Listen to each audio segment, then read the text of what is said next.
Psalms 78 verses 26 to 50. He caused an east wind to blow in the heavens, and by his power he brought in the south wind.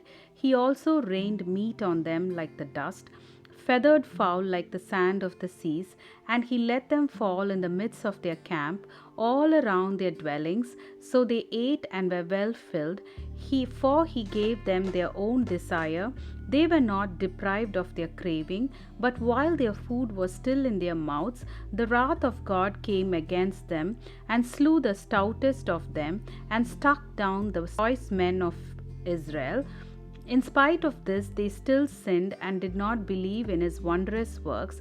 Therefore, their days he consumed in futility, and their years in fear. When he slew them, then they sought him, and then they returned and sought earnestly for God. Then they remembered that God was their rock, and the Most High their Redeemer. Nevertheless, they flattered him with their mouth, and they lied to him with their tongue. For their heart was not steadfast with him, nor were they faithful in his covenant.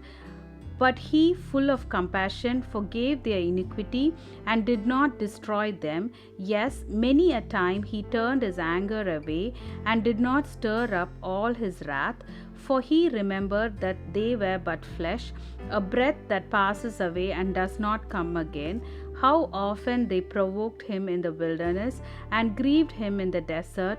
Yes, again and again they tempted God, and limited the Holy One of Israel. They did not remember his power, the day when he remembered them from the enemy, when he worked his signs in Egypt, and his wonders in the field of Zoan, turned their rivers into blood, and their streams that they could not drink. He sent swarms of flies among them, which devoured them, and frogs which destroyed them.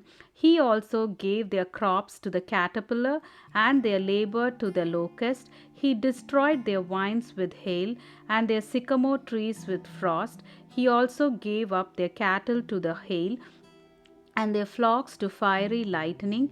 He cast on them the fierceness of his anger, wrath, indignation, and trouble. By sending angels of destruction among them, he made a path for his anger. He did not spare their soul from death, but gave their life over to the plague.